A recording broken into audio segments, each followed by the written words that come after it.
right, we're back another Saturday. Good morning, everyone. How y'all doing? Good morning. Great rising. How you doing? I'm Morning, blessed. All morning, right. morning. Well, we're back, Julius. We're back. It's 2023. We're going to talk about some good stuff. Well, some good stuff today. The other stuff is not so good, and we won't get into that right now. But to begin, Julius, we're going to talk about our Black businesses, the importance of Black business in our communities. And so I'm going to turn over to you to kind of launch us into that conversation. Well, today we got all types of businesses. Today we got city government. We got young artists. We're supposed to have a couple of other people. I don't know whether they're going to show up. They had prior engagements, but we have Councilman Rufus Bright from Port Wentworth, the city of Port Wentworth, and we have Miss Teresa Lake Yes. from the city of Port Wentworth. Also, she's a administrator there. So they'll be talking about the first ever Black History Month in Port Wentworth history, and we also have some interior vision and design. Right. The husband and wife team that is does some amazing work, and so we're going to be talking about those small Black businesses for the first hour. Second hour, we'll be joined by some other hosts who will be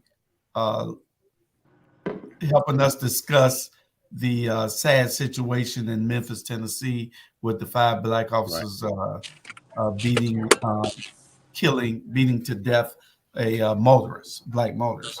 So that's the second hour. The first hour, we'll be talking to these great people here. So y'all share, and invite everybody to come in and watch. We want to make sure that this Pope Wentworth event, which I'll put on the board before we get started, we want to make sure that is well attended, and we have everybody there. It is the Saturday, February 18th from 10 a.m. to 3 p.m. right at City Hall. Behind City Hall, the 2 big lots behind City Hall is where it all be. We got all different types of things, and I'm going to let Miss Lake and Councilman Bright talk about it, but I just wanted to show y'all the flyer. This is the first ever Black History Month celebration in Port Wentworth. So we can go from there. All right. Somebody. Ladies first, always. Okay. Well, why don't we start here? Let's do some small introductions, and we want to keep it at 30 seconds or less because you all have great information, but let's to be, time conscious and also fair to everyone on the show. So, Chris, if you could tell us briefly, about your work, and you are a small business and an artist and so many talents, but tell us a little bit about what you offer and how you kind of navigate that space. Okay, definitely. Well, first and foremost, hello. How's everybody doing? Beautiful people. My name is Chris Smith, but I'm also known as 2 Benji. That is my artist name. I am a rapper and poet. Basically, about my business, being an artist is a business. I like to look at my music like real estate, and basically the listeners as tenants. So it's always different aspects to a business that comes with whatever you do. And alongside that, I also am an author as well. And I have my first book beside me. And this is called Chose Me, You Can Too. And basically what this book is a few different things lessons that I've come forth that I know can really aid and assist other people. Yeah. That I know that can aid and assist other people just on their journey.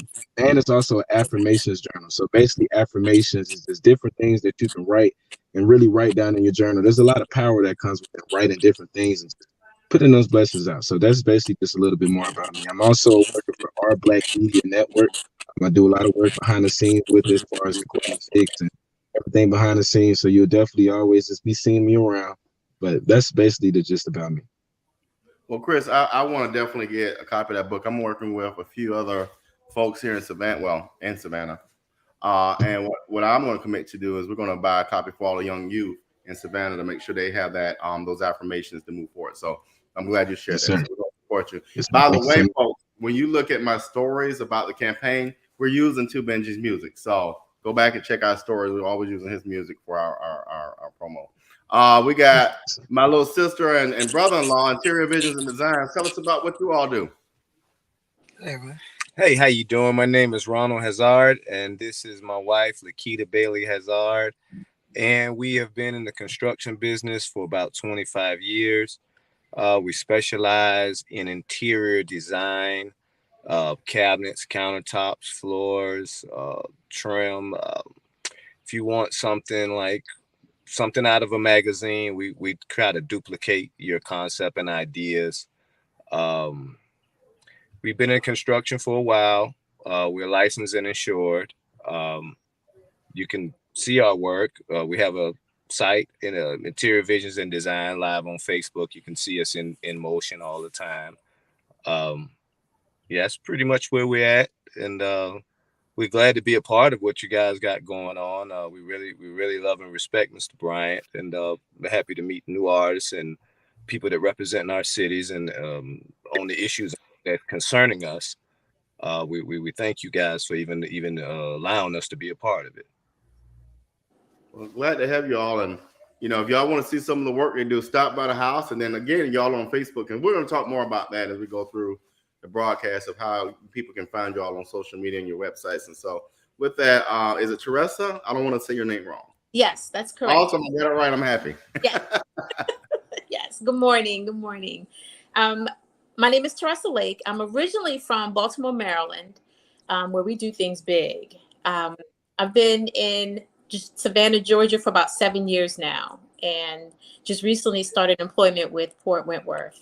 I'm the administrative assistant to the city manager, and I came to meet Mr. Rufus in that process.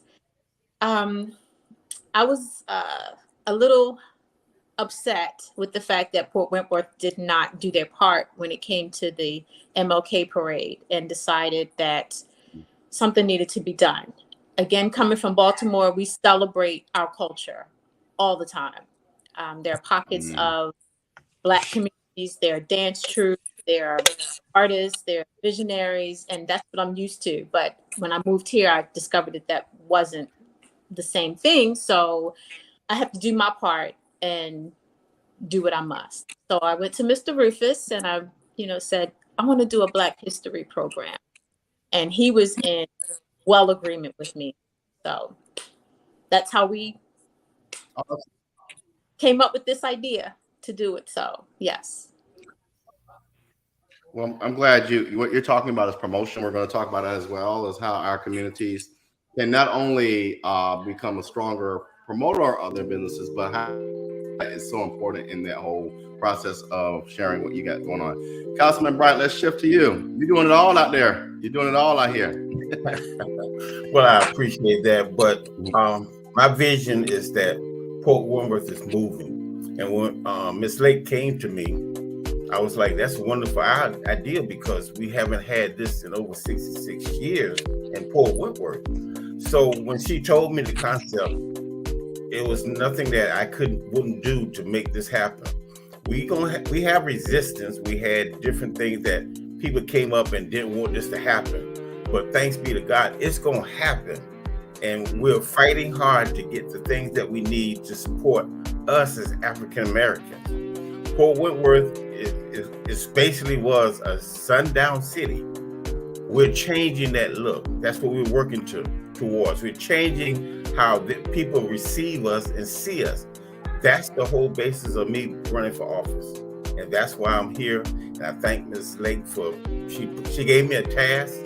And I said, it's nothing that I cannot do as long as God is on my side. And we're at a point now that it's going to happen.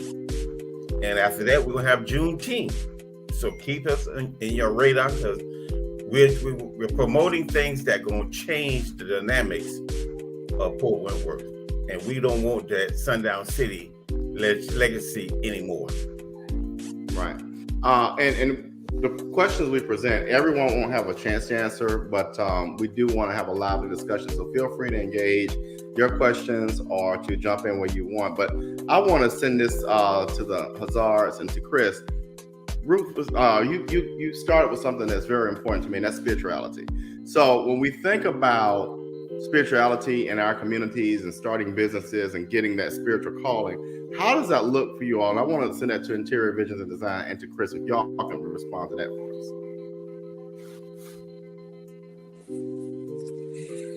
Go ahead, Chris. We'll start. Well, Okay. Go ahead, Ron. Well, it's a personal thing for one. It embodies you as one. You got to be loyal to yourself before you can be loyal to it. You know what I'm saying? You got to be truthful with, you want to be a business owner, so you got to pay yourself last. There's things that you got to understand that's going to happen in order to, to even be, I guess, on the journey, because success comes as you on the journey, not with the journey. You know what I mean? So right. You just got to embody it the right way, and you got to pick your craft. I mean, some people choose hair. Some people choose, commentary. Some people, it depends on what you feel you're great at. We feel we're great at construction, interior. We feel we are some of the best designers. You have to have that level of confidence to even be in this business, any business. It all based on how much confidence that you have in yourself. Because the minute you set out on that journey, everything's going to try to turn you around. Everything's going to present the failure. That's a part of it. The presentation of failure is going to be all on that journey every day, not one day, every day. It's going to be something that hits you that's not going to go right.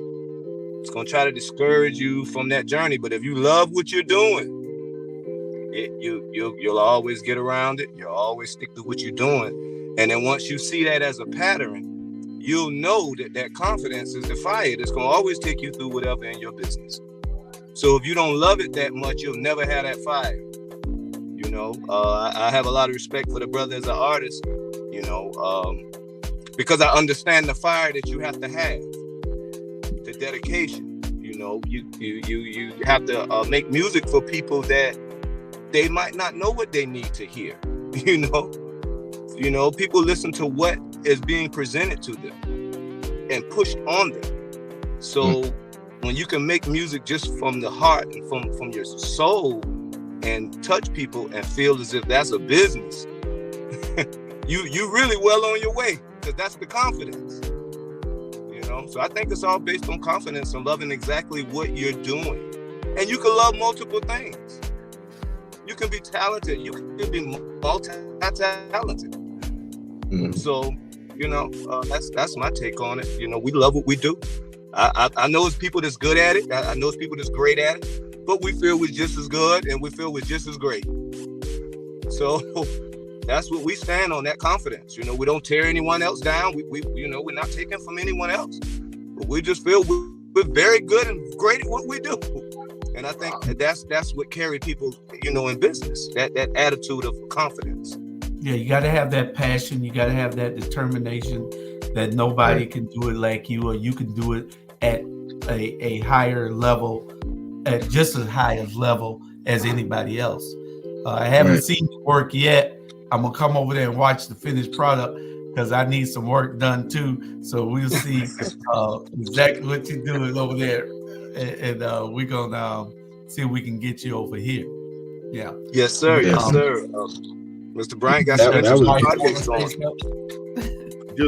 Chris I think Chris will jump in on us right quick. Yeah, I was gonna say that was beautifully and well said. Like, you really took the words out of my mouth as well. Like, it's really believing in the unseen, and it's really like you really got to. And then I feel like that's where that spirituality aspect comes in as well. Like, you have to have a deeper sense of why you are actually even doing what you're doing. And And a big part of that I can just say from my journey that's really been helping and assisting me is really just having the proper group around to be able to bounce those ideas off of, be able to have that motivational speaks with, like even have a conversation with Mr. Hall. He gives me a lot of advice. That's basically my mentor, you know, and different people around, Mr. Brian as well, and so forth like that. So really just having powerful people around that's doing things that you would like to be doing as well, that you wouldn't mind getting advice from and so forth like that. Like that really plays a lot of these different parts. And you really gotta date. Really how you dating yourself is how the business is gonna come out. Because however you are is how the business is gonna come out as well. So you just gotta have a deeper passion for what it is. All right, Julius, you got a question for us? I wanted to see whether his wife wanted to say anything about the business, because you know you hardly see women in that profession. Yeah, perfect. Well, absolutely. I get it a lot. People think that I'm just a camera girl. I'm just the one that's there for moral support. But I mean, I actually got into the business because we were actually trying to bring in a family, trying to build a business of my nephews, my cousins, and, you know, keeping what my grandmother set forth for us: family, love, you know, love for God, you know, respect for others. So, you know, I brought them in, but, you know, of course it didn't work. So I ended up learning it on my own. So I got into the business and it became a beautiful thing for me, because I learned that I can just watch this man do these things and just catch on to it. So we became a better team. It helped our marriage. It helped bring us closer as one, because now I can appreciate what God have given me as a husband, because we have a past, you know, we came from nothing. So when I saw what he can do, I'm like, I'm going to school, going in debt, trying to make a living for us, and you actually can do something with your hands. So when I saw what he can do, I'm like, you built that? Man, what are we doing? We need to be in business. So with that, I took what I learned, because I attended Savannah State, so I took what I learned from the marketing program that I was in at the moment from that, and we ran forward. And we took what he knew, because he went to South University, and, you know, his knowledge of that, we just kept praying and putting what we knew together. I mean, from the little bit of marketing that I knew and from his talent, man, we just started reinvesting, buying tools and everything, trying to include people. So we steady trying to include everyone, and I'm steady working at all these jobs. And I was like, man, I need to start working for myself. So once I grabbed hold of that, stepped out on faith, quit all these jobs that I was working for years, you know, because of that security and that scared of, you know, stepping out on faith. When I looked at what we had, I said, we're going to do this. So we started doing it, and man, we sold our first job out of our backyard. We didn't even have a shop. These people believe in us. He broke down on the landings. And, you know, Ron is not a quiet guy. When he needs something, he going to go ask. So he knocked on door to door in the landings. You know, these folks looking at him like, you got these tattoos in this bald head. What you doing? You know, like, why you knocking on my door? He's like, man, I broke down in here, you know, and I need a jump. Can you help me? And man said, well, let me go over here and see what you're doing, making all this noise. So long story short, the guy came. Oh man, this work is beautiful.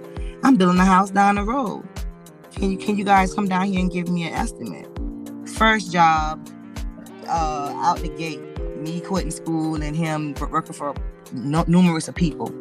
And the guy blessed us. He was like, man, it was like a $40,000 job. And we was in business, and we went forward from there, man. And, you know, we trained people, we hired and fired, but we never stopped going. So, you know, it's all about that faith. It's all about believing in yourself. You know, you can't change the plan. Like, once you had that idea, you know, you can't let nothing stop your focus. So, you know, it's all about, you know, people can say it's Christianity, you got to be a Muslim, it's whatever you believe in. So I always say, whatever makes you be a better person, you know, believe in that, you know, because we can get it twisted on, you know, what faith, you know, because when people, you know how I was raised Catholic. You know, my grandmother, you know, she raised us as Catholics. We're African-American Catholics. I go to St. Benedict the Moore Catholic Church. So, you know, with that being said, you know, everybody can look at me and like, oh, I thought you went to a Baptist church. No, it don't matter what church you come from. It's all about your faith, you what's rooted in you as a person. So I believe on family. I believe in faith. I believe in togetherness. So we're looking for people that want to learn this craft, because I feel what we have to offer, this can help get our Black guys, our Black young women off the street, and give them something to, appreciate. Because when I build this stuff, when I install these cabinets in these bathrooms and these numerous houses, I feel good about myself. I said, man, I did that. I can see it. I done did a lot of things. I done spoke. I done did a lot of different. I done serve. I done did a lot of things. But when I go and I change people's lives inside their home, and they live with those things that I left with them for years, I feel good about it. Because I also leave them a piece of me, because I like to talk. So when I come in your house, I'm gonna leave you a piece of my personality. I'm gonna leave a piece of my work in there. So you're gonna always remember me. So that's beautiful. That's beautiful. One of the things you said so much, and wow, I mean that was a lot. But one of the things I want to do, Teresa, when we come back from commercial break, is to talk about what it was so much you said, but what I want to pull from that, Teresa, is transferable skills and how that shows up as we create our businesses, as we create ideas. And so after commercial break, if you can speak on that. And what I'm about to show you all, this guy up above me, Chris, he created this. all right.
back. So Teresa, if you can kind of hop onto that topic for us, or that question.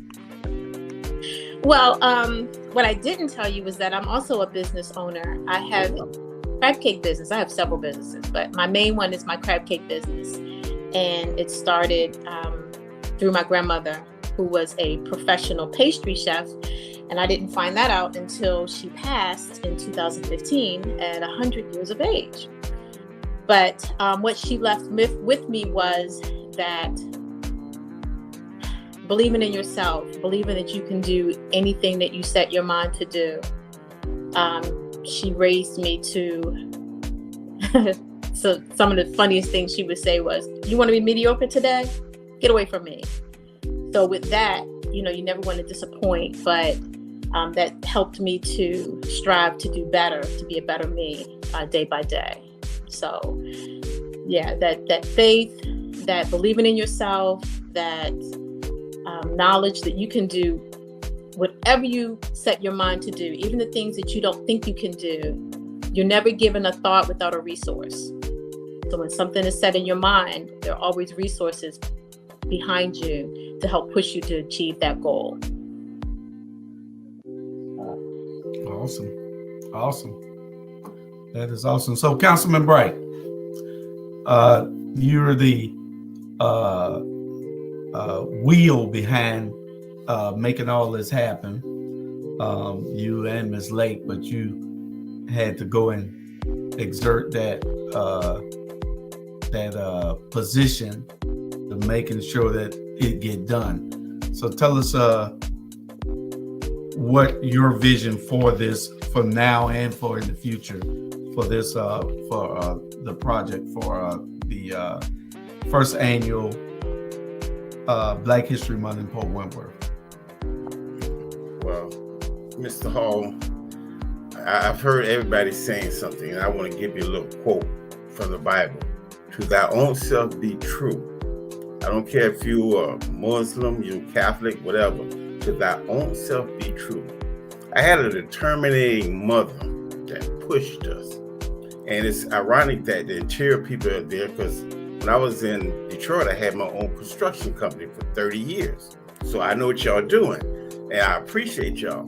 But I had to be true to myself. I came back home because I started out to be a lawyer. That's what I went to school to be. And it wasn't my calling, or what you want to say. It didn't fit with me. So I went to seminar school. So I graduated, I got a bachelor's degree in religious education. I come back home and I see the things that's going on. And I always say this, God put you in a place to achieve, not to underachieve. So I kept thinking about what's going on in Port Wentworth. First time I ran, I got cheated. Second time I ran, in fact, you was a part of it, Mr. Hall. You said some choice words to me and said, get off my job. And I was angry because I'm saying, who is this man telling me this?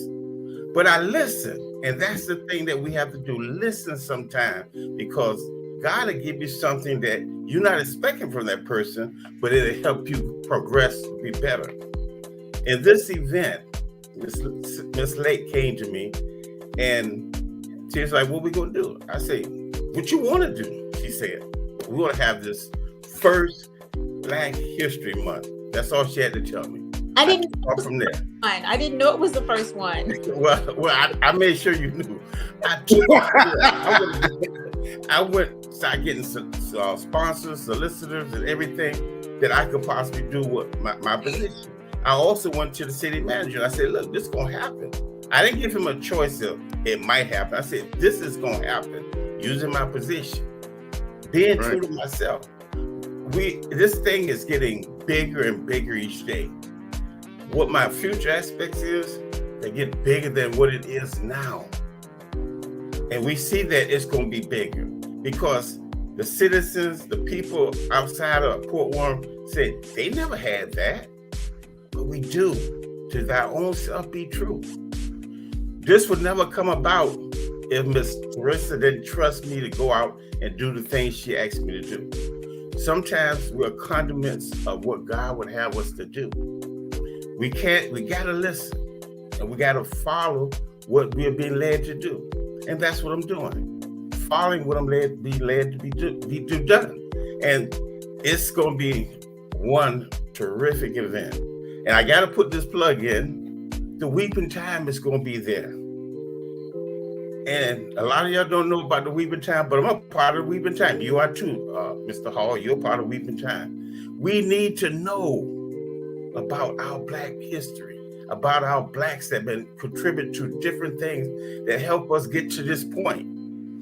4 Black councilmen on city council in Port Wentworth, that was unheard of. Yeah. But now it's a historical event. My goal is to make this city better than what it was. I'm being true to myself. I'm being led by my spirit of doing what God would have me to do. I'm a licensed, I've been in the ministry for 40 years. I'm licensed, I'm ordained, and I got paperwork degree. But to me, I said, like the Bible said, Paul said it, all that is done to me because if I'm not doing what will help the people, without vision, the people perish. So my vision is making Port Wentworth better than what it ever was. That's powerful. And Councilman Brian, I'm going to position a question, but you said something important, and I want the viewers to know that in Chatham County and in the city of Savannah, anyone that does not support Weeping Time does not deserve your vote. And I'm on the record to say it. But question here, does Port Wentworth have incentives or programs to establish minority businesses? And Julius and I talked about this a little bit, and I think there's opportunity there for minority-owned businesses. But I'll let you and if you, Teresa, and Julius want to kind of respond to that question. Ladies first. I'm not even certain if they do. In preparing for this event, it has been difficult finding minority businesses in Port Wentworth. I'm not used to that. I'm used to going on the corner and finding any type of business I need, Black owned. I find that the majority of the time when I need to go and promote Black businesses, I have to go to Atlanta. And I don't like that. That's the closest place I can go to other than, Jacksonville, but Atlanta. And that doesn't seem right to me. I should be able to walk outside my door and go to a black market, a black seamstress, a black dry cleaner, a black construction company, but I don't see it. No. Yep, we should. And it's probably embedded under layers and layers of not doing things for a long time. And my job is to open up those layers so that they can find the resources they need to bring black businesses here. Basically, people have been afraid to come to Port Wentworth because of our police department and so on and so forth. That's what I'm working to break up so that they would be knowing that you're welcome to come to Port Wentworth. As far as minority money, there's grant. Ms. Therese is a grant writer. Wow. We can go to her and get those grants written for these small businesses. But we can't make you come out. You have to come out and inquire about it. I'm pushing as much as I can. Ms. Lake is pushing as hard as she can. But people, my mom always said this: you can't make a horse drink water. You gotta want to drink water. And if I could shift the conversation slightly, because I think it's very important that, as large corporations give back to the community, we also know that our small businesses and our black businesses give back to the community. One thing I see from the Hazards, and I've seen with Chris, is how they mentor the younger generation. So I want to talk about, and we'll start with the Hazard family, talk about how you all give back to the community. Talk about how you are bringing up the next generation of our community, our youth. And then Chris, if you can respond to that as well. So we'll start with you, Keena. Okay, well, first we have to raise awareness. We have to even let the people know that these things even exist. So that's what I had to actually find out what revenue to let these things be known. Just like what the last young man was talking about the things that you offer, about the grant writing and all that. I mean, how are the people finding about these things? So it's like we have to make sure that the community know that they need these things first and that it's being offered. You know what I'm saying? Because a lot of times, like even Juneteenth, I didn't even know anything about Juneteenth until someone came and said, hey, we doing something on 34th Street Park. This day, June 19th, it's called Juneteenth and whatever. I was like, really? So I started doing my history about it, but none of the young people know about these things. So we have to do our part as that. So that's where I struggle. So I do social media. I try to promote to some of my friends who have young teen kids, age that's willing to learn, but some of these kids are just so tied up into these video games and the parents allow it. So it's like, you have to find these parents that want to redirect their kids to even get this, but then they have to know it's available and they have to know that we're going to be there to protect them, and they can learn something. Because my thing is, what I try to tell everyone who I come encounter with, I'm teaching you a trade. I'm paying you to learn something that you can take with you for the rest of your life. You don't even have to work for me after this. But if you learn it enough, you can go work for a cabinet shop. You can go make something. You can go in the backyard and make your own, your own cabinet if you stick with it long enough to learn. But like I said before, we have to make sure that when we offer these things that they're going into the households that need it, that people hear about it. Because there's so many programs that I want to be a part of, like, man, that happened. Why didn't I hear about it? And that comes from funding. We don't always have the money to make the commercials and all of that. That's why we have to come together as unity, because if you have this podcast, you have, you may have access to radio ad that you can get, some radio ads for a discounted price. We may have to get together and do that, so we can raise awareness, so we can get the people to get the help, so that we can make the community better. Ron, did you want to add to that, or? She said a whole lot. She pretty much cleared it up. It's a fight. We can go as far as saying good and evil, bad and good. whatever we want to call it. But if it's something always driving to destroy our kids and destroy our youth, then there should always be something driving to replenish them and to build them and put it up, build them up and pull them up. And we do it through exposing them through this. There's alternatives. You don't have to try to work at McDonald's. You can actually learn something and do it, and it's productive and it's creative and it's yours. We also do studio recording for them. That's why I was so interested in the young guy up here that you was talking about, that Chris, that do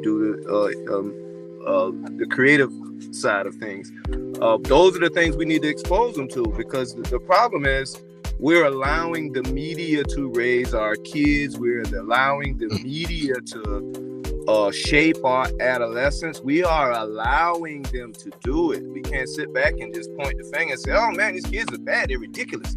No, we're sitting right there and watching it right before our eyes. And the funny thing is, us as adults and leaders of the generation up under us, we instead of us getting vigilant and more creative about our ways of reaching, no, we get scared. And that's where the problem coming in. You get what I'm saying? There's no way that me, as a 46-year-old man with so much to offer to these kids, will I ever fear them. I will never fear them, because if you fear them, then you cannot communicate with them. You may have to find an approach, but fear is going to cut it all the way out the picture for you, because they smell fear. They like bloodhounds. They smell fear, so they don't want to hear you. But when they know someone is authoritative, when they know someone has something to offer them, when they know that you're not playing and you're a very serious adult, that's when you have their attention. I don't care if it's the worst of them. I have a background of my own that I know from personal experience that they just need people constantly reaching. Yes, that's right. Chris, what you doing? Chris about to open that on up. Well, all right, Julius. Well, let me go here, because you keep running over me. I'm gonna let you do the show. No, you asked me to comment a minute ago, and then went to another subject. I watch that. Come 1 o'clock, I ain't gonna be able to talk. Now watch. No. I'm talking about with this subject with Paul Wentworth. I got you. Okay. And what I want to do is, I'm not in government, but I'm a part of this, the citizens here. Everybody in there I know, and I try to work with to bring change to Paul Wentworth. I do everything on the outside. We want everybody to understand that Paul Wentworth has changed. There's no longer a sundown city. It's no longer a speed trap city. We want people to understand that they can come here and spend. There's not a lot here to spend with besides hotels and a few other establishments. But we're trying to bring everything here so people can stop in and spend their monies here, as long as it stays in Chatham County. Yes, there needs to be, one of the viewers said, Natalie said, incentive programs to bring minority businesses here. That's probably something that Councilman Bright and the city council needs to look at. We need to attract businesses here that will be staples here, because people were scared to come here. Nobody wanted to come here. Things have changed. This is a minority black city now. A majority black city now. It went from 3,500 people to almost 15,000 people overnight. It's the second largest growing city in the state of Georgia. So we want people to come here. We want to build the infrastructure so you can bring your kids here, have great schools in Chatham County, and to flourish here, to raise your kids. There are new homes being built in all 5 major communities here. So it's a lot of room, with all the migration coming from out of Savannah to the west. So they're coming to Port Wentworth and Pooler and Bloomingdale. But we want y'all to come to Port Wentworth. Things have changed. There's new sheriffs in town now. So y'all just need to give Port Wentworth a look. Councilman Bright and I were having lunch with a gentleman yesterday that want to probably locate his restaurant here, you know? So it's just being in the right situation and advocating for the city.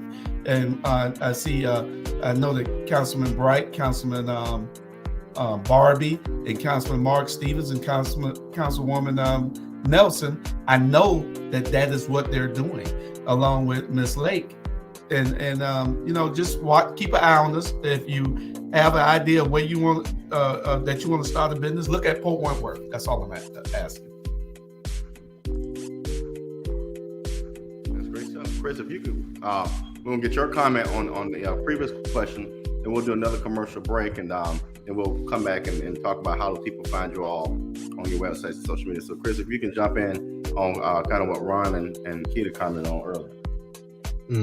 So it is a battle for the intention of all of our youth, including myself, that I'm a part. I'm still growing. I'm 23 years old, and the thing about that comes into place when I just make sure, as I'm growing and elevating in my journey, I leave different, you know, bulbs of light, of orbs of energy, basically, whether if that comes out in books, whether that comes out in music, whether that comes out in seminars, or whatever that does, so that people can just be growing and learning in that age range. So something that I am doing right now that I'm a part of is a program called Creating Creative Creatives. It's a new program that I created last year, but now that we was able to get the funding and so forth like that, shouts out to Rainy Day Funds organization, which is owned by my mother. But now we be able to get the funding, we're able to put this into action now. And that's basically a 12-week program that's really created to analyze, identify, and ignite, because we all have creative superpowers and creative energies. And my goal is to make sure that anybody, no matter the age range, but my focus is on 12 through 17 years old, because those were the ages that I really had a lot of experiences, so forth like that, and trying to help identify myself. But basically, for those people in that age range to be able to know that you got creative energy, creative superpowers, and you can apply it to whatever realm you want, no matter if you're doing designing, construction, it don't matter whichever realm. It's just I want people to be able to have that energy and that energetic thing. So that's what I'm doing in my realm. I'm not only doing that, you can also volunteer yourself. Like, I like to keep it simple for the people. A lot of people feel like they gotta have so much money to get things done and so forth like that. This is why I want to bring up the collaboration efforts, like really just reaching out and just asking. A lot of these places you can go into for free as long as you're just talking to the right people. Those relationships really can unlock a lot of different doors. So I just tend to, whether I'm just looking on Eventbrite or going down for Google, or just going to places that I actually want to be in, and just saying what's different places that I can actually volunteer and just help out. I may not have 3 to 5 hours to dedicate, but I probably got 45 minutes to an hour. And a lot of times, just over time, building that up, it can make a big impact. It can make a huge impact, you know, and go around. So that's what we're doing right now. All right. We're going to show another video, of course. Who made it? Chris, of course. So, you know, if you want commercials or ads, definitely reach out to Chris, and then come back, and we want to hear how do people find your businesses so that they can support you all. We'll be right back. The city of Savannah has always been known for its African-American culture, especially in the 5th District, where I live. Over 50 years ago, my mother and father developed a home in the 5th District, in Liberty City to be exact. And since that time, we have lost our voice and struggled to find the really great leadership that makes us really proud. Our culture, our heritage, and our land have been questioned. But if you join me, Robert Bryant, next year in 2023, we can get to work and believe in change that we can all be proud of. So join me, let's believe in the change, and together we will make District 5 stronger. Thank you. All right, great job again, Chris. I remember you doing your due diligence and making that, so I appreciate you. But if we could, let's start with Interior Visions and Designs. Tell people where you are on social media, your website, how they get in contact with you, and how you can get in their homes and do some renovations and construction. Okay, you should have did it. Yes, you go hit it in there. Before y'all do that, one thing I want to say I enjoy about you two, you rarely see a partnership or a husband and wife working together, but you all do it well. You're happy, and you're a model. You're an example of what it could look like. So I appreciate that. Thank you. Yeah, well, you know who the boss. You know who the boss is. No comment. Yeah, no comment. Yeah, well, you can catch us on Facebook. It's under Interior Visions and Design, and you can. It's a lot of different examples of some of the work we do. So you can start there. You can contact us through there. All numbers, all information, ideas for what you may want is on there. You can see us in action doing the work. You know, we try to send people there because a lot of times when we're soliciting business, a lot of Caucasians don't understand that we're Black people. So we send them to that site so they can see who's coming to their house. You know what I mean? So a lot of times we've had issues with them not understanding that, we're Black, and then we get to the house and then all of a sudden they don't need the work done anymore. So that's another topic. That's a whole nother topic, yeah. But you can go there. You can see us, in full-fledged work mode. Anything from tile, flooring to walk-in showers if you want to change your bath into a shower. Just any wild thing you may want to do in here. That's what we like to take on. Yeah, and we take small spaces and we make the most out of them. So if you have like a small area that's empty and you want something creative to, make it work, we do all of that. So any wild ideas, anything interior, we do. So my number is 912-412-1748. We're easy to talk to. You can reach out, send a text message. Whenever you're ready, the possibilities are endless, is what I always tell my customers. So we're looking forward to hearing from you guys and working with you guys in the community. We're looking forward to helping Port Wentworth. I'm glad to hear about everything you guys are doing. That's awesome. I didn't know that was going to be the first. Wow. I've been to a parade in Port Wentworth like when I was a kid. I think it was like a Veterans Day parade. And that's the only thing that I ever heard that Port Wentworth ever done since my childhood. And that wasn't just, nothing commemorating us. So to hear that you guys are doing that, we're on board. Just let us know how we can help you guys. We want to be there that day. So I'll be in touch with Mr. Bryant so we can try to set out that day so we can come and show out for our people, and represent. I'm proud of you guys. Thank y'all for coming together. We appreciate you. Thank you. We appreciate you. Yes, and here's another shout out. I love to say this because I'm big on this. City of Savannah, City of Port Wentworth, all of our municipalities throughout the state of Georgia. We need more Black contractors. Start hiring them, especially City of Savannah, because we love to go to the same contractors that don't look like us. City of Savannah, J. Melder, here's a great example of what we can be doing. Teresa, tell us about your businesses and how they can find you. We're on we should be on the City of Port Wentworth website. I can be contacted at tlake@cityofportwentworth.com. Mr. Rufus can give his information, but we should be on and I'm in the office of the city manager. I work at City Hall. So if anybody needs to contact me, I'm at extension 514. All right, Chris, if you could tell us about, where they can find you, your music. You're on a lot of platforms, and where they can buy your book. Alrighty, so yes, once again, my artist name is 2Benji. That's number 2, BENJII. You can find me on all social media platforms. Once again, that's number 2, BENJII. And also, if you would like to get my music, purchase my music, and purchase my book, and also we got a merch line that's coming, you can go to our website. That's 2benjient.com, which is number 2, BENJIIENT.com. You can find everything on there.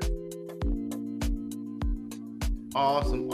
And Councilman Bryant, anything you want to add? Your businesses or where they can find you? They might want you to come be a guest speaker. Share your information. Well, like Miss Lake said, you can get my website off the Port Wentworth page.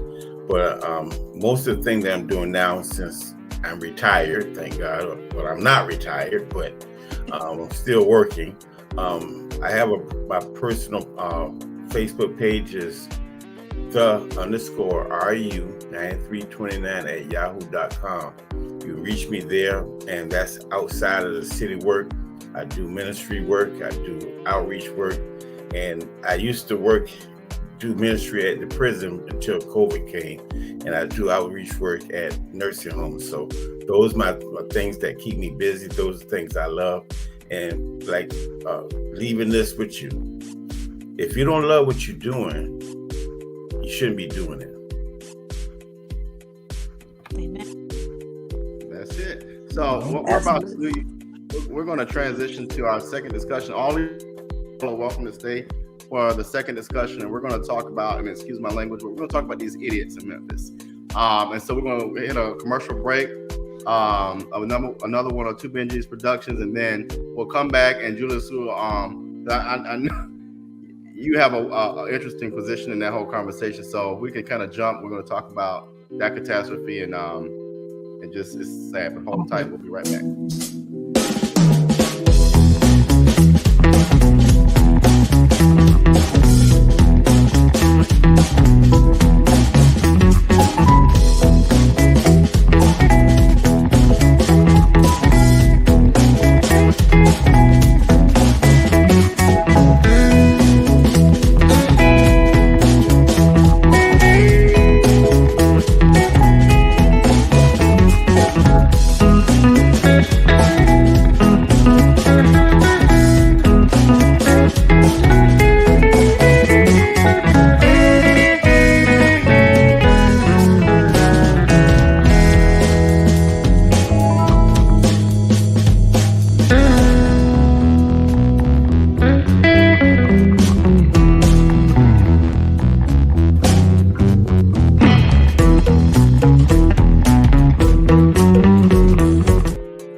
Take off because this is a tough talk. Good to have you, Bernard Brown. America After Dark is tonight.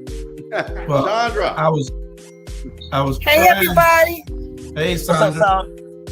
I was trying to tell our guest thank you and everything, Robert, but you was too fast. I was trying. You see my head? I was showing you my head. You got to watch the screen.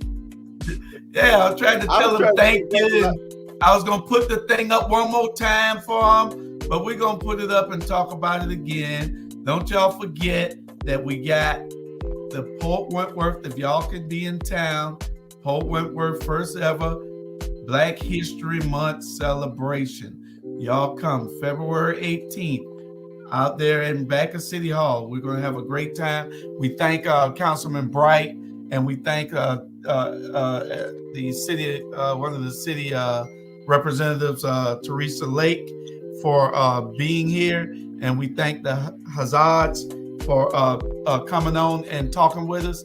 That was our business segment and our community event segment for today. We got a special 2-hour show today, and I don't know where Bernard gone.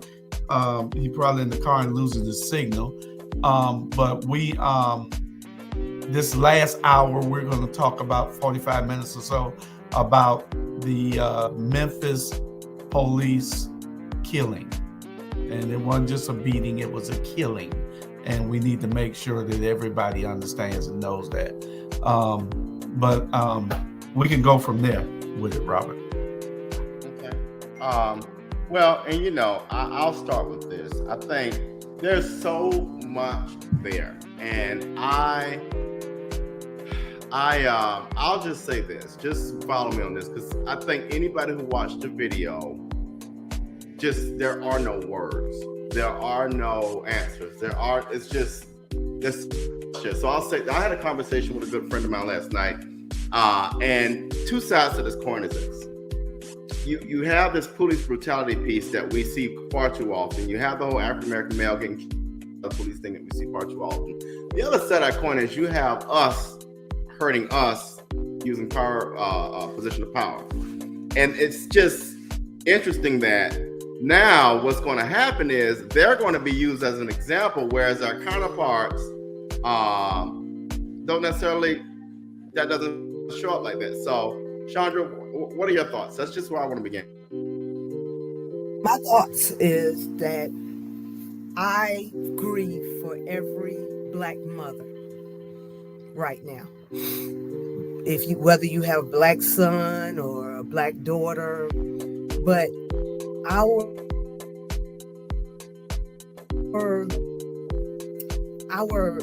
height of alarm over the years that we have had to watch this play out,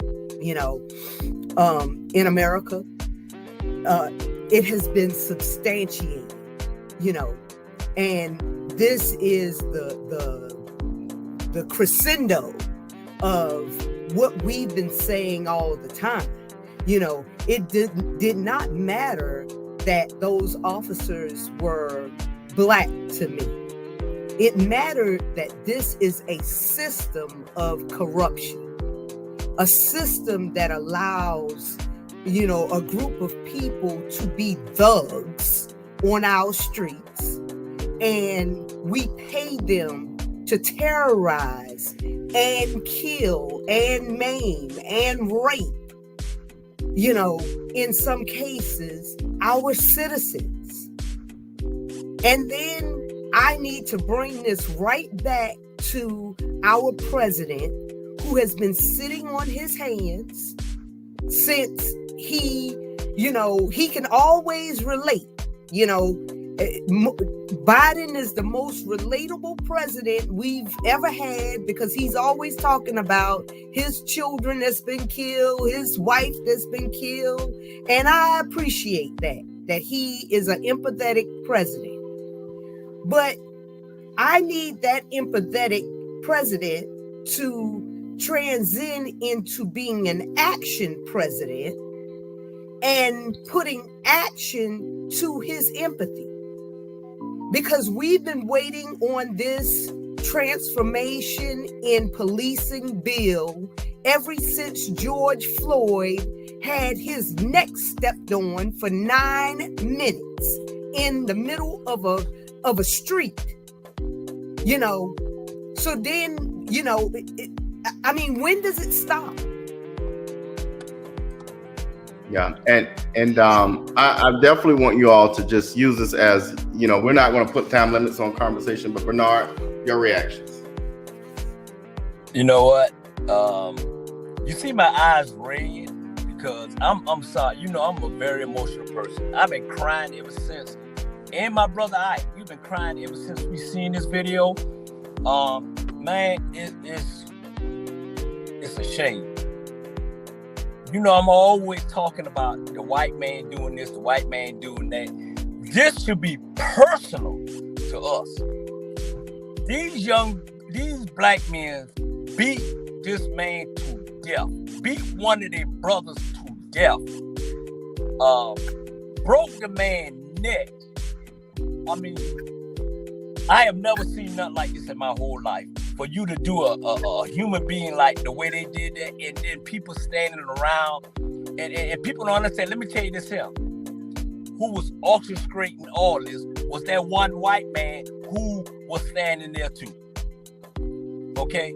And for you to beat this man the way you beat this man, every last one of them, it should be a death penalty. This is my opinion. It should be my opinion, not our black media or anybody's opinion. And what's so crazy about it, every color in this United States got a hate crime law except the black people. So they're telling y'all that they can do whatever they want to do to us anytime they want to do it. And it's like a hate crime. So at the end of the day, this is somebody's parent. This is somebody's child. This woman lost her child, 80 foot away from him being home. And the man was begging for his life and asked them what's wrong. Man, it's crazy, man. Enough is enough. And I saw that what you were talking about, Bernard, with the one guy, and I said, well, why that guy did that look like? Let's look at these guys. Because I don't see none of them looking light skinned. Ain't none of them lighter than Robert to me. Don't look like. It is in their uniforms. I don't see where any of them are light skinned. I saw a light skinned or white looking guy with a bald head swinging a baton. I don't know whether y'all saw it. I saw, well, why that guy there? He look white. He there, why he ain't charged? Yep. It's a white guy. It's the white guy. And so you just can't make these guys scapegoats. You know, they got the all the videos, and you can see all the videos, but I heard they suspended 2 more guys with the sheriff department. So hopefully that's who that was, because he was swinging and everything. And Bernard, they go, your favorite guy right there. He's everywhere all the darn time. It takes a national incident for him to be there. I guess he's needed though. But it should be some great lawyers in Memphis too that could handle that besides Ben Crump. He's on every case, every time looking for, he needs to be on some of these smaller cases also. Yeah. I don't know. Me and this young lady had a discussion about it. And she said that the people, every time something come up and when Crunk and all of them, it's that the family called them. The family called them. It's constantly calling. And I didn't want to really get into the conversation making a debate. So I just went ahead and let my girlfriend just talk. I didn't want to get in a debate because I didn't want to start an argument. But at the end of the day, man, man, I'm telling y'all, man, I'm tired of this shit. Yeah. I'm tired of it. I'm not, what I'm about to say, I'm not saying people to pack and load it or whatever, but it's going to come a time, man, where it may be one of us. Right. It may be one of us. Yeah. And I'm telling you right now, I'm fighting hell on hell to save my life. That's all. And we used to think that, we had to be doing something, in order to be in a bad situation, because, every time something happens, you'll have the trolls that'll get down and say, well, why didn't he comply? Why didn't he do this? And why didn't he do that? And they try to give justification for a death. But in this situation, they didn't even tell this man why they jacket. I mean, he walked up to the man's car, opened the man's door, jacked the man out the car, but lied and said he was running from the car.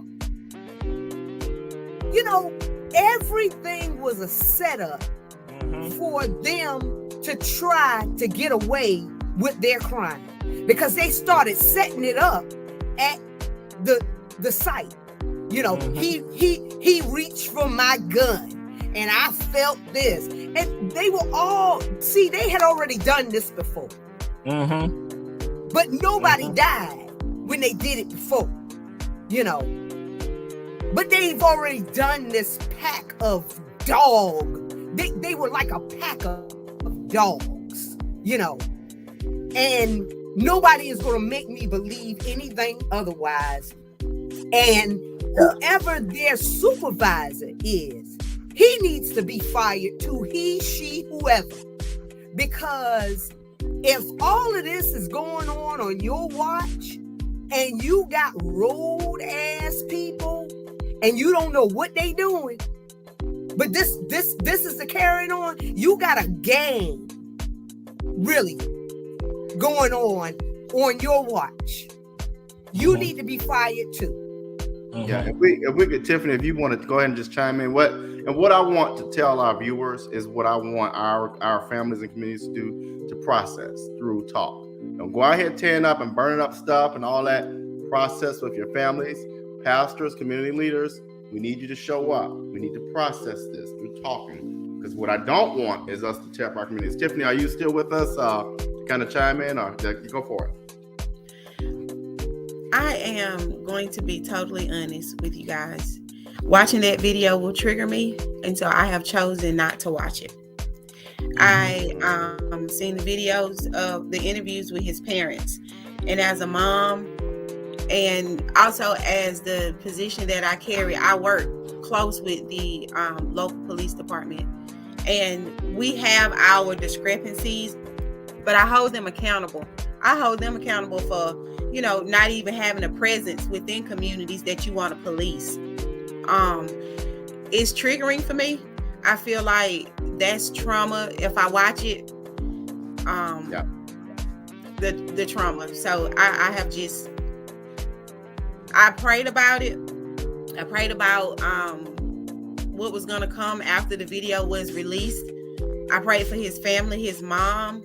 And I also prayed for the police officers, because I feel like somewhere in their mind, they thought that they were going to be backed by the blue. And they forgot that at the end of the day, y'all are black. The blue is not going. You see how quick the chief hopped on national TV and condemned them to hell? Oh, we don't condone that. That was atrocious. But they didn't have that energy for the cops that killed George Floyd. Yeah. It took for St. Louis to be burned before they did anything to arrest them police. So because it was 5 black officers, that's why they were condemned. They were absolutely wrong. But they thought that they were going to be bagged by the blue. And so let this be a lesson to cops going forward, to treat people with dignity and honor, because at the end of the day, you're still a black man, whether you have on that badge or not. You don't have that same brotherhood that your counterpartner who's a little lighter than you have. And this is showing. If you see, you know what I mean? They had no, you know, they weren't going to back him, period. Yeah. They condemned him. But no, so I let this be a lesson. I seen another interview with one of the officers' lawyers who said that we had, you know, we're going to tell what we did. You know, we're going to say what happened. We're going to speak our piece.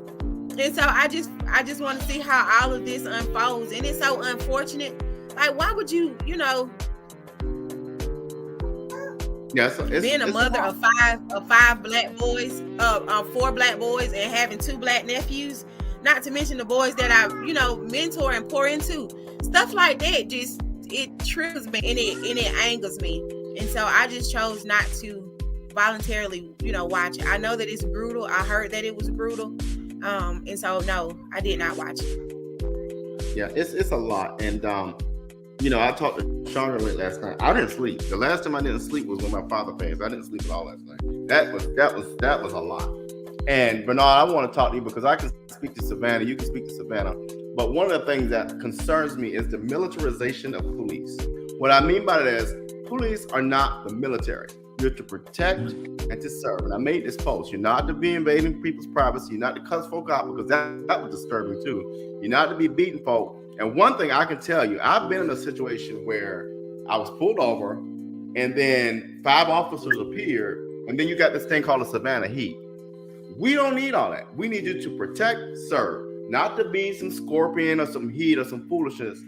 To protect and serve. Why is that so hard, Bernard? Yeah. You know what? I was saying the same thing on a couple of my videos. It's supposed to be protecting to serve, but at the end of the day, it's the people who supposed to be protecting us, killing us. They the one killing us. That protecting the service is go out the window. Now it's coming to a point where, remember we said this with George Floyd. We said this. We walk, we rally, and then we disappear, and then until it's gonna be happening again. Here we go again. Absolutely. It happened again. Absolutely. Happened again. Absolutely. And see, what it is that the white folks know we're going to march for 5 days and that's going to be it. And then we're going to go on about our way and then crunk all of them going by their way. I'm telling you right now, these guys are the most gutless, hateful, 5 individuals that would ever live on this earth. For those 5 punks to treat that man the way they treat that man, they should be crucified at the end of the day. And all the ones that sitting around looking, how you gonna sit around and let somebody this man to death? How can you sit around and look at that? I just don't get it, man. I'm tired I'm tired of being sick and tired. And at the end of the day, I'm telling you right now, I'm defending my family and defending y'all by any means necessary. So the heat is on. Just like you, damn it, wanna beat us, we have the right to turn around and beat y'all ass too. Yeah. And you tall, so you can do it. Yeah, I feel like this is gonna open our eyes. Well, I feel like our eyes are already open. Yeah. But like you said, Bernard, after George Floyd, we rioted, we walked, and then we got real quiet. We got real quiet, real still. And now it's happened again. Because you know what? The government is banking on us to forget and not to do that. They're gonna be enraged for a minute, but they'll calm down. No, we have to be radical all the time. It has to be consistent. We have to consistently hold them accountable for the mess that they do to us. It's 2022 and we're still fighting. It's 2023 and we're still fighting the battles that our grandma and grandpa fought, that our ancestors fought. Exactly. And our money. We have a hospital. Black people spend so much money here in the United States. Not only that, but we built the United States, and for us to still continue to be treated like nothing, second-class citizens in 2023. We can't even do recreation centers within our communities. And like you said, Bernard, they're supposed to protect and serve, but what they're doing is keeping us in our place. But baby, we got a place for y'all too, but we have to be consistent. We have to be strategic.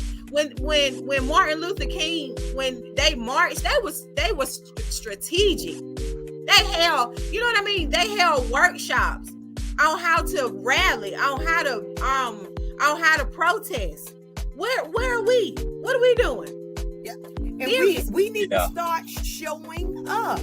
We need to start showing up. It should not be the same five. Absolutely. Same, even down in Savannah, Bernetta and them would not be having so much pushback on that council and in that city if the people on their Facebook posts, all them hundreds, would show up for them at the council meetings and say, no, we don't appreciate this. And if you can show up for a one-time, protest downtown or wherever, you can show up at a downtown meeting and say, hey, what about the anti-policing bill? Hey, where are we with this? Hey, where are we with the small business this? Demand what it is, because I'm telling you, it's really amazing how the Asians never had to march. They never took one march. They never put a foot. That's right. Never put a poster up. That's saying, right. Stop beating us. It was just it was just final that no, we don't want anybody beating the Asians. And that was the same way with Jews, in the LGBTQ. It's because they know that what you don't want to be is canceled by the Jews, canceled by the Asians, or canceled by the LGBTQ. But they know that the black people in general, they gonna kumbaya with you. We shall overcome with you. They really don't care. At the end of the day, they don't care the way they say they care on Facebook and Instagram. They don't care like that. And if I could offer this to Tiffany and Chandra, the one thing I will say about that chief of police, and this whole incident is so loaded, but I think part of what kicked in was, and when I'm talking about the police chief of Memphis Police Department, she's a mother and she's a black woman. And so what you don't do, and I tell people this all the time, and people might get mad with this, but the strongest creature on this earth is a black woman, period. And so as black mothers, I just want to hear, how did that, I couldn't imagine being a black woman or a black mother in that position and knowing that woman got on TV I'm just gonna stop because I ain't gonna just respond to that, Fannie Lou and Tiffany. You know what's so crazy? I'm gonna say this here, and I'm saying directly to the President of the United States. I think it was an insult for you to call them, and then when you call them, you talking about the death in your family and your family. They didn't want to hear that. I didn't want to hear that. I want to hear, I am so sorry for what happened to your son, and I would definitely look into this, and they would definitely be prosecuted, and I would definitely do whatever I can to make sure that this would never, ever happen again in the United States. That's what he should have said. I don't want to hear about his family. At the end of the day, his son, okay, I'm sorry, but the last thing you want to hear is somebody talking about they member of their family. Dude, shut up. Shut up. I guarantee you, Obama would have never addressed that like that. Never. Never. He just wants to at the end of the day, man, I'm telling you. He wants to be relatable. But to your question, it was gut-wrenching. It was gut-wrenching to hear that mother because you heard her heart. It's something about when your children call out for you.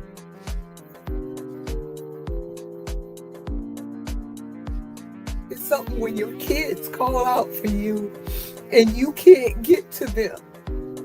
And she's going to always have it in her mind. What if? What if I could have? She was only 80 feet and could not save her baby.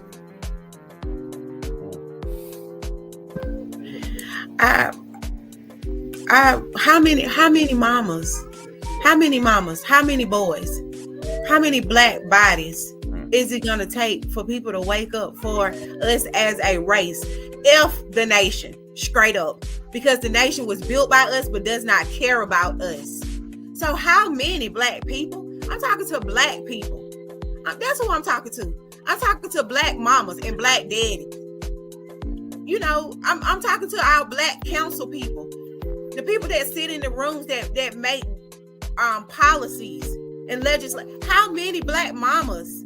How many of us is gonna have to cry out in front of the nation before anybody take heed to protect our boys when they walk out of the door? We pray for our boys. We cover our boys.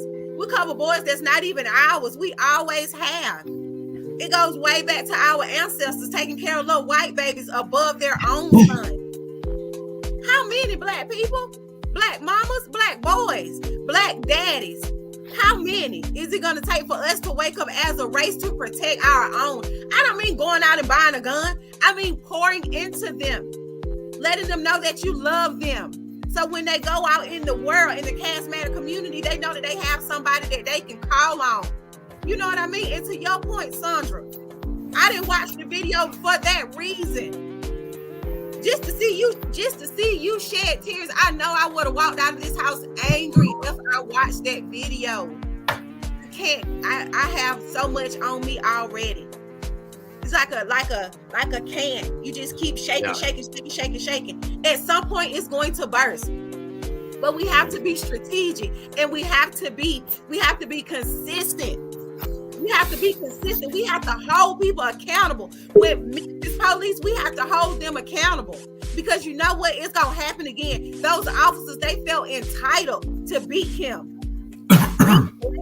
Being black especially, they felt entitled because they didn't think they were going to get in trouble. You know why? Because behind closed doors, there is somebody in leadership that's telling them that. They ain't just going out their own notion. Somebody made them feel like it's okay. You can do it. So we got to hold those people accountable as well. The supervisors, the chiefs. You can go on TV all day and say, we don't condone this, but somebody condoned it enough for them to feel like it was okay for them to do it. With body cams on. We done crying. We done crying. We done being apologetic about y'all killing our boys.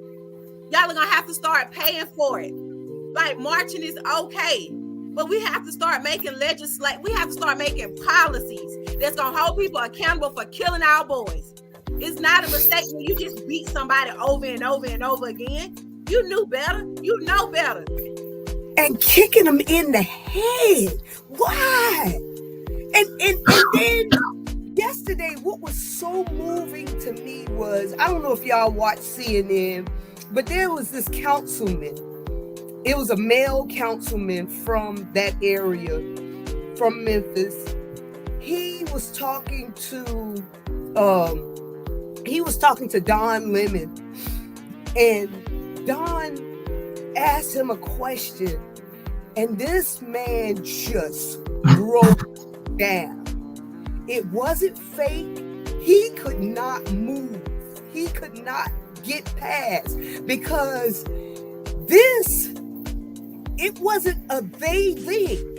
It wasn't them after us. It's a us after us. And what it is, Sandra, it's something called internalized racism. And an internalized racism means that you have people of the same color hating their color. And so you have in this instance, you have black people that really don't care about black people. They figure that a black life, whenever they stop somebody black, they figure it's going to be a problem. They've already profiled you. Yep. So when the traffic stop happens, the first thing they do is think that something is going to happen. And internalized racism, these officers are working around people and they know that it's racist. So they can do things that they think that they can get away with. Yeah. And their supervisors this group was called the Scorpions. The Scorpions. It's a specialized drug unit. And they have to run into all types of guys all the time. All types of people all the time. But they would have never. Julius, could you imagine that same officer going and jacking Jeremy out of his car? Jacking Jeremy out of his car and saying, get your ass out the car. And then just busting him upside the head. And then Jeremy saying, hey, you're doing kind of much, fella. And then them just spraying him in the face with pepper spray. And we would have never seen it in a million years. And the only reason they knew where to find him was they ran his tag, so they knew to be in the area because he wasn't far from his house. So he was running home. So they were waiting on him to get in that area because he was running home. So they were waiting on him to come that way. They already ran his tag, knew he didn't stay far when he ran from them. And when they caught him there, and that's when they beat him some more. And that's where the real brutality took place at. But he was only three or four doors down from where he lived. He was calling out to his mother. But even the police chief said they have scanned every one of them polls, the poll videos, and they cannot find a legitimate reason for why he was really stopped. So what was he really running from? I have a friend in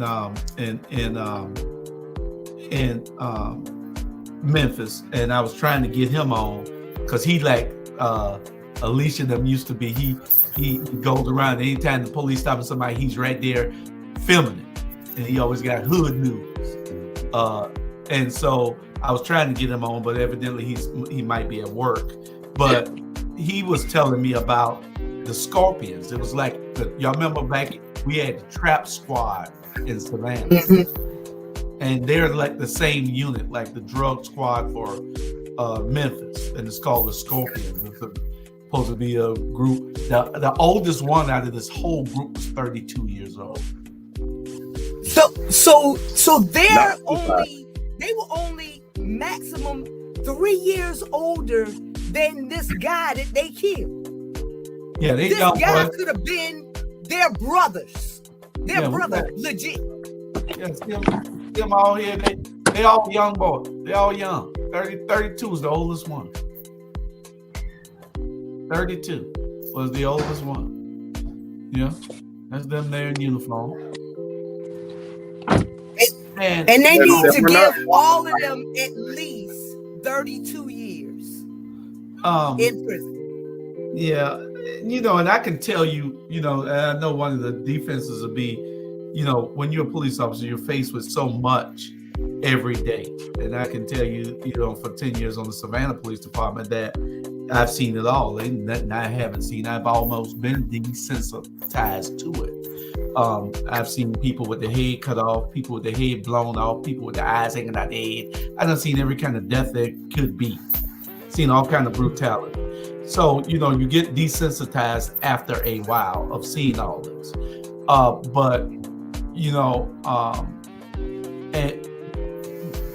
Those guys have to know at some point that you just can't be the person without, and then it's on video.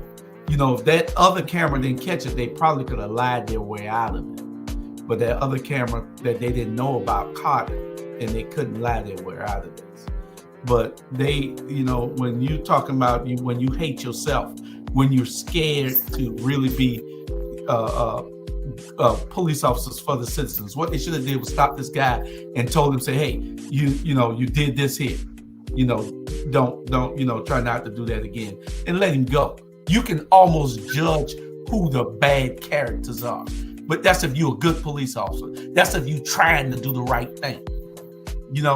If you're not trying to do the right thing, then everybody's a suspect to you, especially a black man. Everybody's criminal, especially a black man. Yeah. But you know what? I think this here, and I think every black person in America feels exactly what I'm about to say. There's no excuse. I'm tunnel vision now. I don't want to hear nothing. My tunnel vision is fighting back. My tunnel vision is fighting back. I don't want to hear about, this is what they're gonna do. I don't want to hear it no more. Like I said, I'm defending myself, and every black person that got a heart that seen that video, enough is enough, and all hell about to break loose now, because we are tired of people treating us all kind of way. That's black people and white people. And you got all these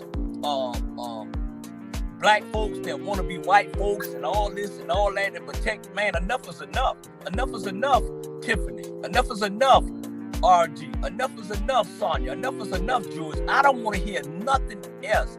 I was arguing with one of these guys because I'm out here at a volleyball tournament. I was arguing with this black guy, and he was being politically correct. And I told him, shut up. That's what's wrong with society with black people, because black people like you. He telling me I don't think you supposed to F the police. I tell him F you. I say what the hell I want to say because I'm a 1099 and ain't nobody. I'd be a damn fool to fight my own self. And see what it is, we got this mouthpiece and you working for these white folks or you working for whoever, and then you don't want to really say what you really want to say. I've been like this since I was 4 years old, and the only person two people I was scared of was God and my mama. My mama gone, and God got me. At the end of the day, stop accepting things stop accepting the way they treating us. There's no more a pacifier. There's no more. Hey, I guarantee you, get the same Malcolm X by any means necessary. I'm gonna protect my family from now on. I'm gonna protect my friend from now on. Ain't no more that, turn the other cheek. Ain't no more. And I guarantee you, everybody, most black people in America want to say the same thing, but too scared to say it. I'm talking for them. So policemen, if you want to bring it, because I'm tired. We tired of it. We tired of it. And I don't care what color you is. We tired of it. A policeman is a policeman. Yeah. And they, to me, there was a comment that came across the bottom. And he's absolutely right. Mr. Scott. It was about a power trip, and it was about ego. Like, when I see those young men, when I saw the officers, I was trying to pick out like who could have been the ringleader out the 5. You know what I mean? And for to hear that the oldest one was only 32, like, are you, I guess, trying to make a name for yourself? Because I guess, you know, they're the Scorpions or whatever.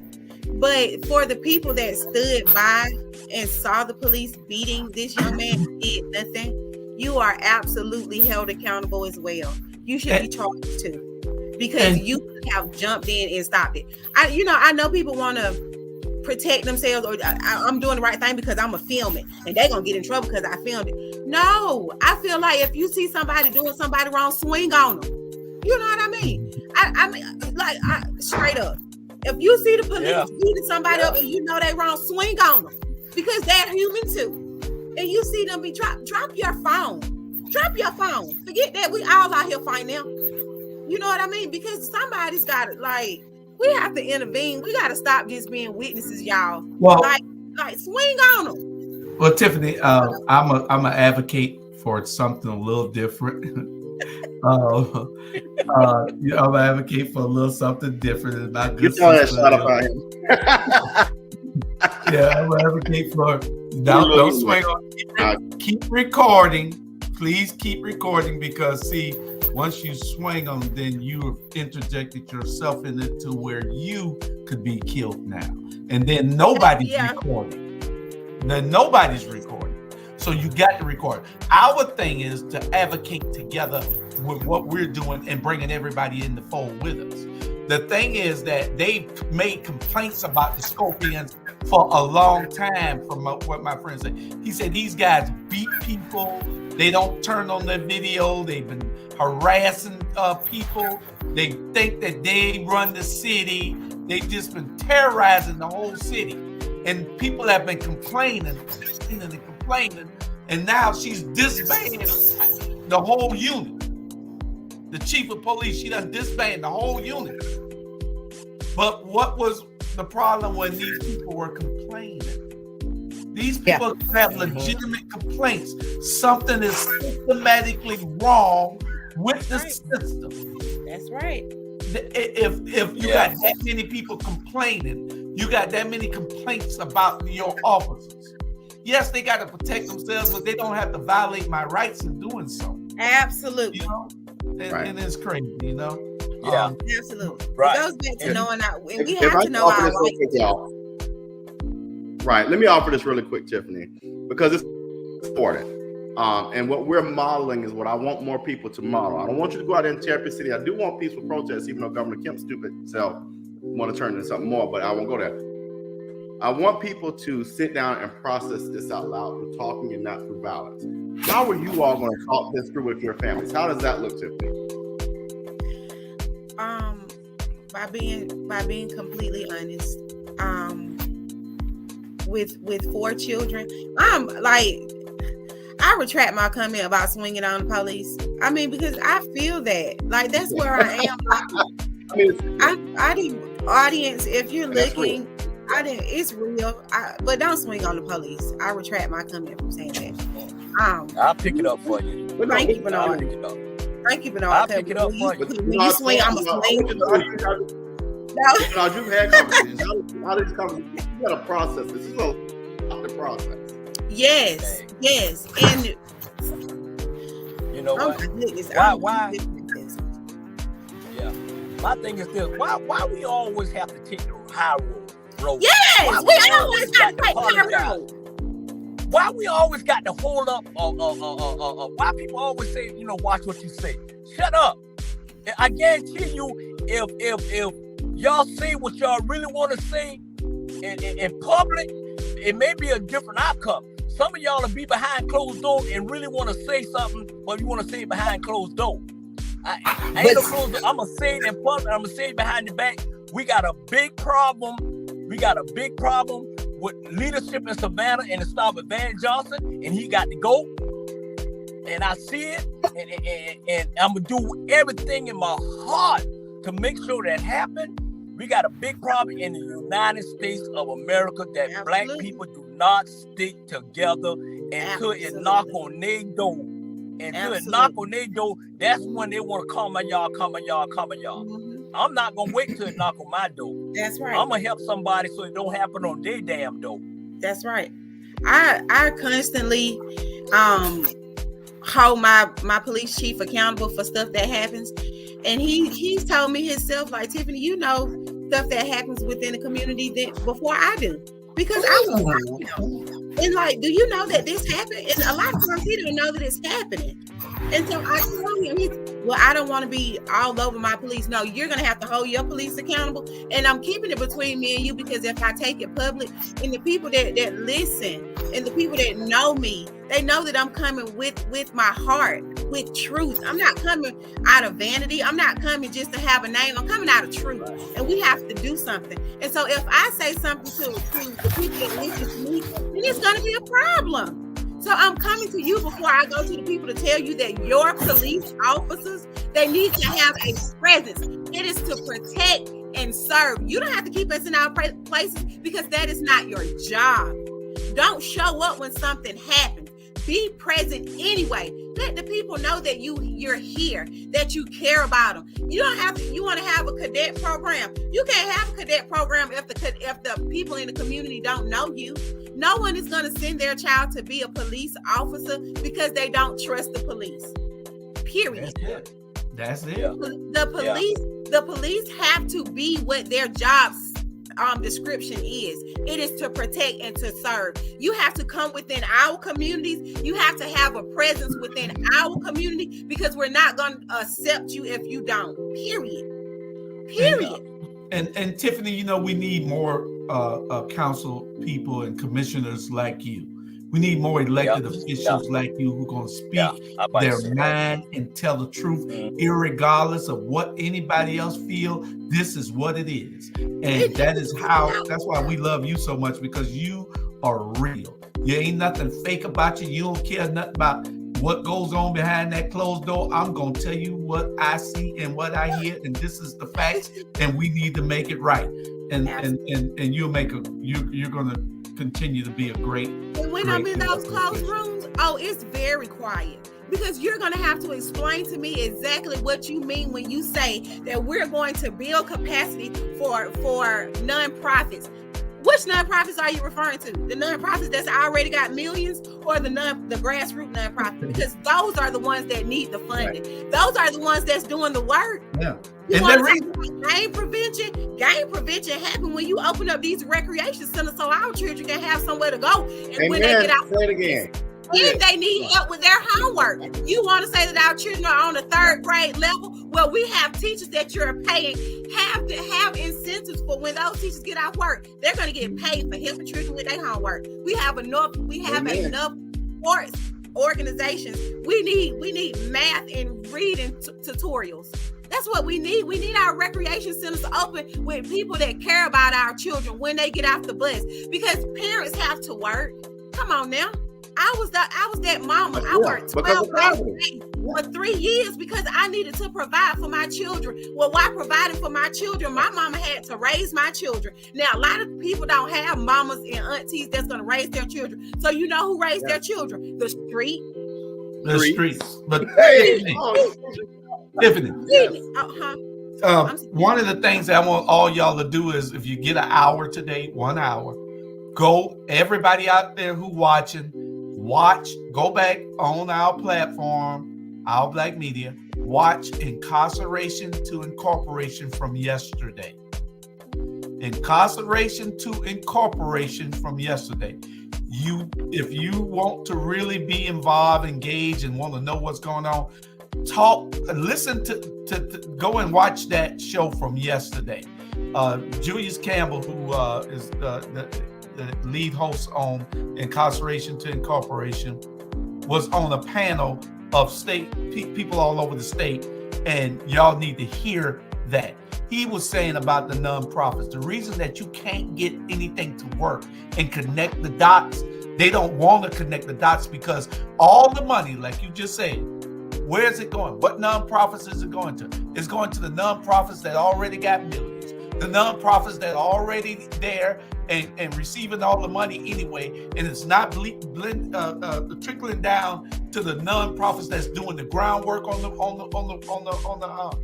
ground, and so they fighting for the money, the funding for the nonprofits, and they're giving it all to the ones that aren't making a difference. And the ones that can make a difference, they're underfunded, so they can't do what they need to do. And they're also making RFPs that make them jump through hoops and loops and bounds, so people just like forget it. Like, no, don't do that. Here in Athens Park County. Go ahead, Robert. I'm sorry.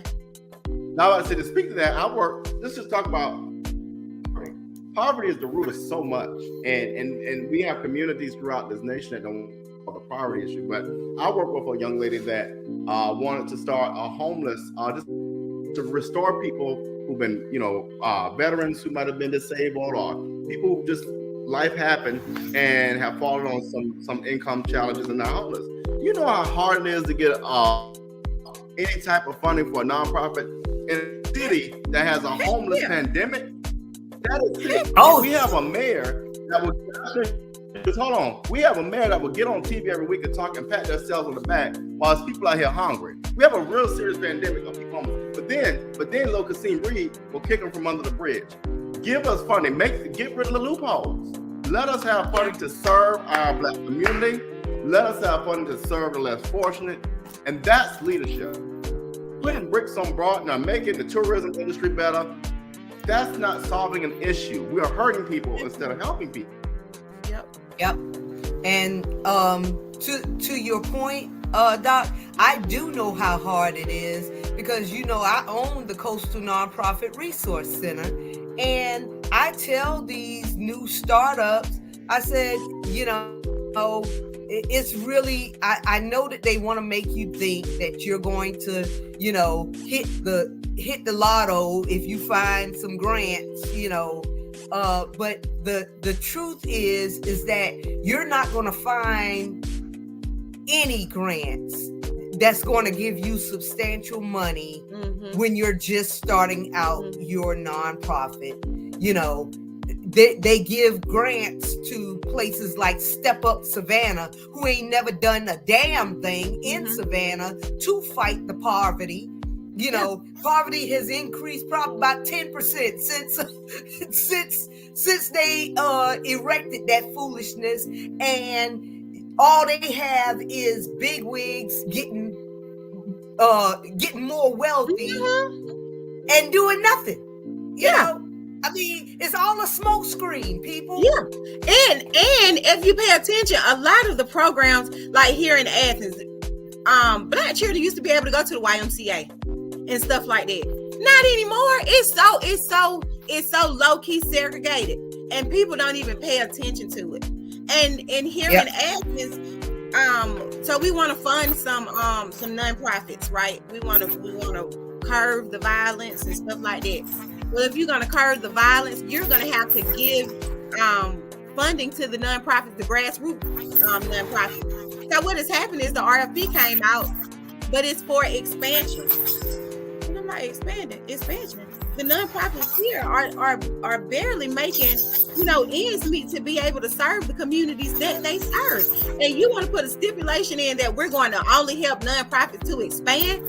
You got life all the way messed up. I don't know who you should have picked as a commissioner, but I'm the wrong one. Y'all going to have to go back to the drawing board as far as that RFP goes, and you're going to have to make it inclusive for every nonprofit that has the proper insurance and the proper paperwork, so that they can fund their, have somewhere for children to go this summer. Don't just keep giving the money to the people that already have the money. And it ain't was doing nothing. And ain't doing nothing. But see, they're doing something.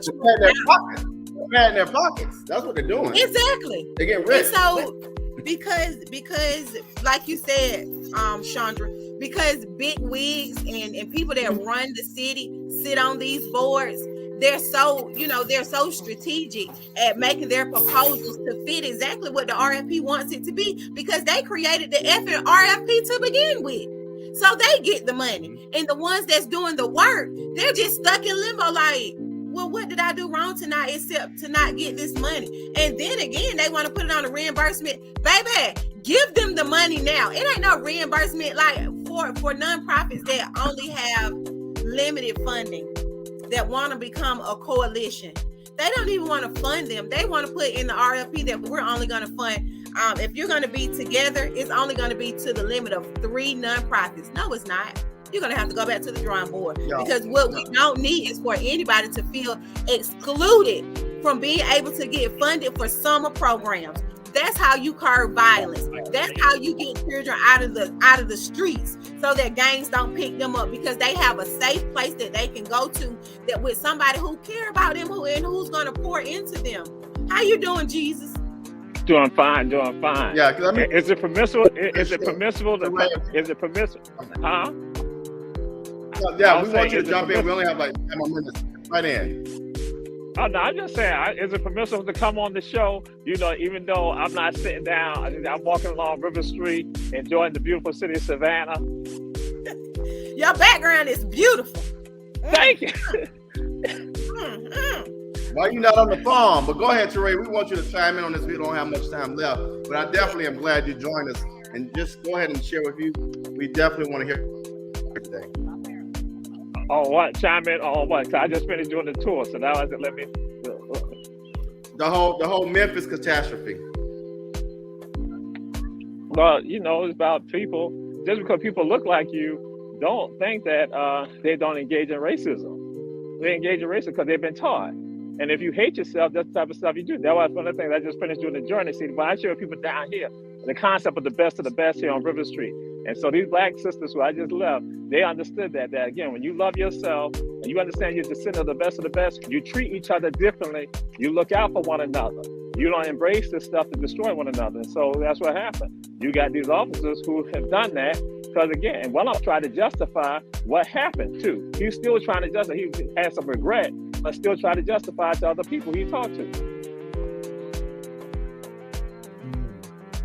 I could go on more, but I said, you're saying you got a lot of time. That's why I said, because again, I'll just say that this is what happened when you now have people who are the enemies of the people. You talk about that constantly. You reference that, we say that, but understand this in all areas.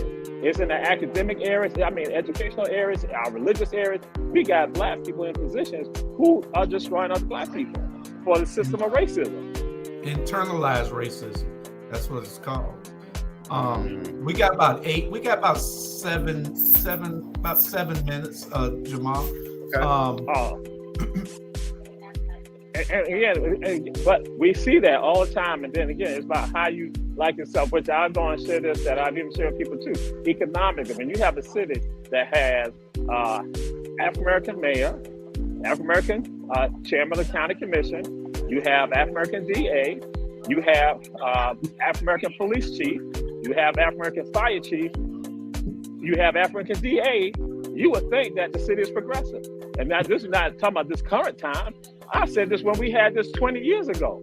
I said, guess what? And I said, we have not created no new Black millionaires here in this city. And I said, you know what that is? Because we feel beholden to somebody else. We think somebody else is better than us. We think somebody else. So we need them to be accepting of who we are. So, and whatever little acceptance they give us, we are happy with that. We are happy to go to the yacht club, the Italian club, the German club, to be around them and hear them make plans. And then we feel happy when they pet us on our heads like we are pets. Keep going. Keep on. You on? Keep on. Oh, and with that, then when they tell you to sick people just like you go after people look just like you. You don't go after them. You just sit down. So they tell you sit, you sit down. But your own people, they tell you to sit your own people, like you in a dog fight. And so that's what happened. So psychologically, emotionally, that's what some of us are. And that, again, like some people hear me say, it does not matter about titles or position, because guess what? They're doing the same thing. People might go and look at it and say, hey, it's so awful they do in Memphis and other things like that, or how people are carrying on. Guess what? They do it to you also in their boardrooms. They do it to you in their classroom. Sure do. It is still violent. It is still violent. Absolutely violent. They do it inside their workrooms. They're still doing all of it. And it's just as violent. But then you think, oh, it's solved. And just like I share with some folks, they're going to talk about nonviolence. I said nonviolence, but Kingdom talking about anybody saying turn the other cheek just for the hell of it. What it was about, it's like, we want to put the best face forward. We want these people, because we know they're going to be violent. We know they're going to be violent. So we want them to not be embarrassed with their violence.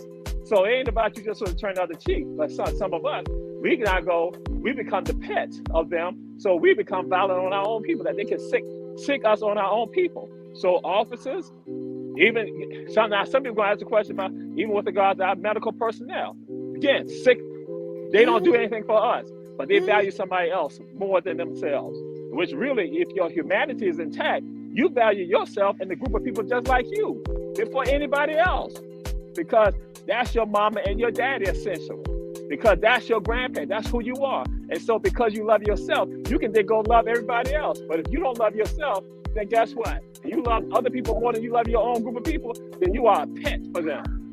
You are that dog, you are that cat that they come rub you on your head and you're like, meow.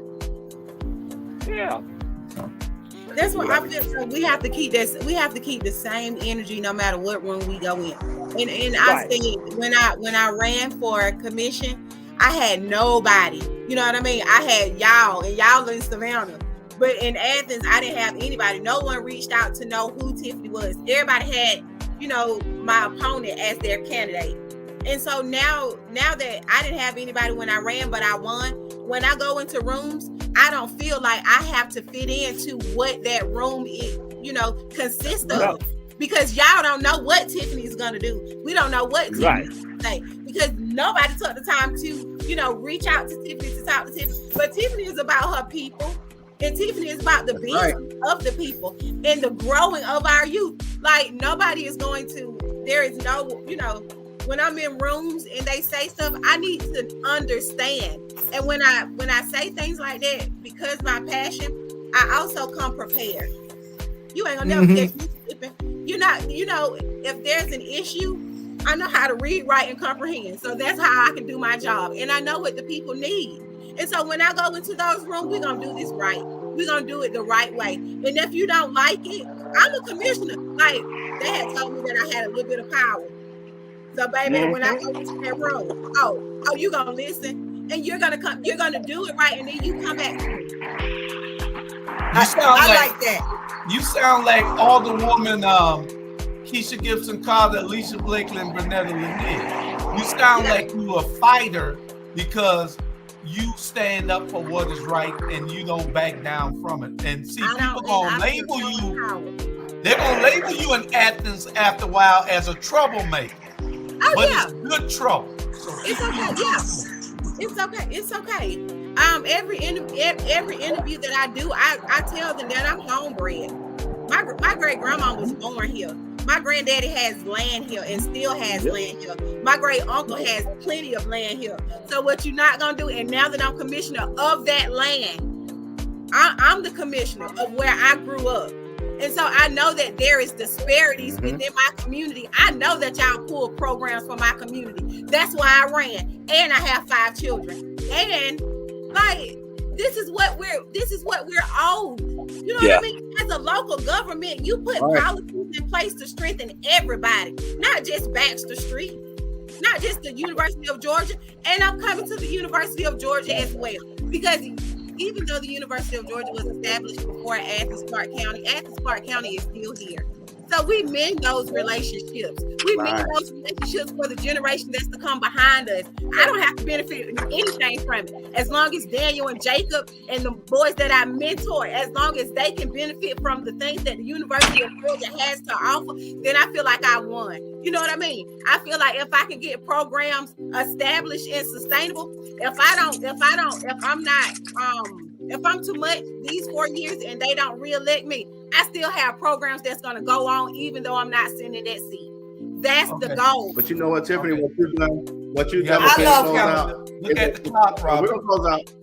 Let me just say this: if nothing else, you started the conversation that people were too scared to start, and I like that. Go ahead, Chandra. Yeah. Real quick, anybody, real quick. Hey, you know what? I'm gonna say this here. I'm gonna say this here. Oh, thank you, Chandra, girl. Yeah, I'm there. I'm good. Hey, no, I want to say this. I want to say this here. We are the only people in the country cannot sit to the table and have dinner with our family. Or God, somebody gonna break down our door or kick it out or something like that. Everybody can have a good time with their family except us. Except us. That's facts. Period. That's why we have to be more intentional and pour into our children. We have to break the lineages of what they see in society that tells them that they are less than, because they are not less than. And I feel like if we pour into them now, there is nothing that they can't do when they become 32 years old. All baby, right. I'm pouring into nations, baby. And they're going to be just as radical as me. All right. I love it. We're going to have you ready for government in 12 years now. Go ahead, Julie. Tomorrow. All right. Yeah. Jamal, we'll thank you for y'all joining in. Special edition of the Rabble. Robert, we ain't gonna do the outro. We'll just end it at about. We'll end the outro. We're not gonna do the outro. Okay. Yeah, we'll just end it when anybody else got any last words. We only got 1 minute. Love each other, love on each other, encourage each other, pray for each other. There's nothing we can't do. That's right. That's the commissioner out of Athens, Georgia. What you say, Bernard? Bad. Oh yeah, girl, you bad, but between you and Sonya, y'all can get y'all own show. Hello. Y'all call it Black. Oh Lord, no, it's gonna be the Black Woman Show. I'm telling you. Sandra already got a name for it. What's the name of Sandra? I can't never. Let's talk about it. Come on, America. Let's talk about it. No, I thought you said let me know, Chandra, and we'll talk about it. Okay, y'all get with us. No, they ain't. Anyway, No, they ain't coming back no more, y'all. You let Mom come on, America talk, and I can't. All right, we'll talk with y'all a little bit later. Bye, y'all. Peace.